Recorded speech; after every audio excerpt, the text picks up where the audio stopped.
Chase, unidentified suicide.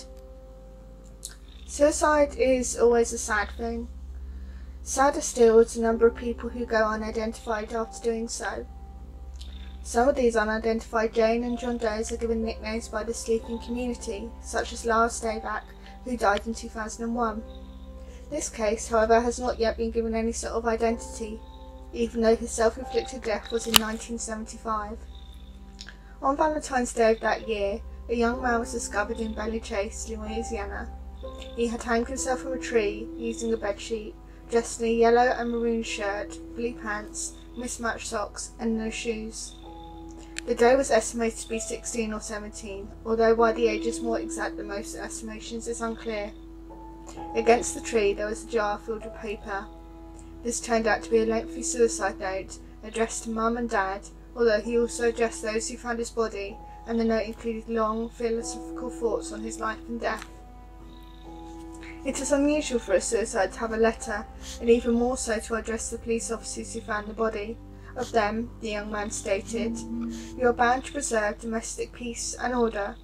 If you pursue who I was and spend hundreds of dollars, you will accomplish little.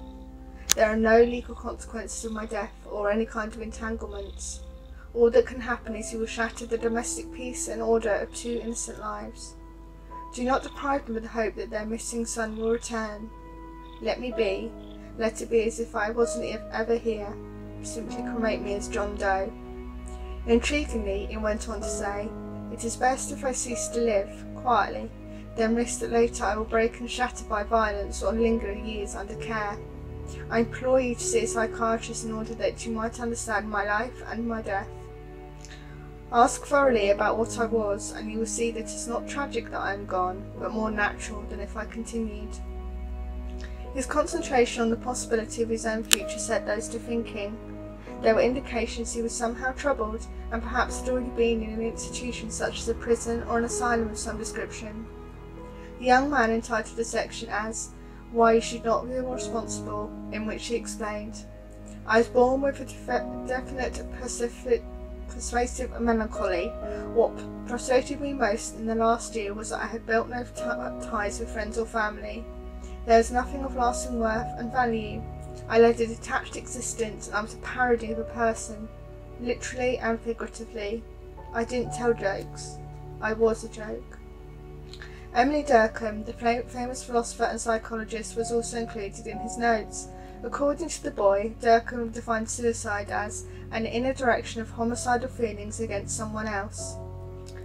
The note ends with, "I am no longer interested in the world, and know that it is not interested in me. When you stop growing, you are dead. I stopped growing a long time ago." On separate paper, he continued to address his parents. "You provided me with excellent advantages and privileges and experiences. I am extremely grateful for all of your sacrifices, time and support. I am now repaying you for an arrogant act. In this light, I do see it as criminal.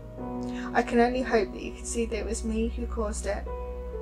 This was 1975. The internet wasn't around, and his intelligent musings just drove more curiosity onto who he could have been. Theories abound, from him being born into a wealthy family and feeling he didn't belong, to the possibility he was gay, taboo in the 70s, and still a leading cause of suicide and self-harm in the modern era. Whatever the cause was, it still was most likely a permanent solution to a temporary problem. This John Doe remains unidentified, with only a couple of reconstructions available online. In a case like this, is it best to respect the dead and leave him unidentified? Or is it best to search as much as possible for any people reported missing who could fit, and find out his family could have been? The community is torn when it comes to deaths such as these, where a person explicitly states they don't want to be identified, and it happens more than you think. This Saturday, the 10th of September, is World Suicide Prevention Day. It is a day where we remember those who passed due to their own hand, and where communities come together to try and find how to help those in trouble. As a sign of respect to the boy's wishes, and also as a way to try and help find anyone else in this situation, I have included the phone numbers of major suicide prevention charities in the US and the UK. There are many, many more available, and if you feel suicidal, or know someone who is, it is important to try and get help before it is too late.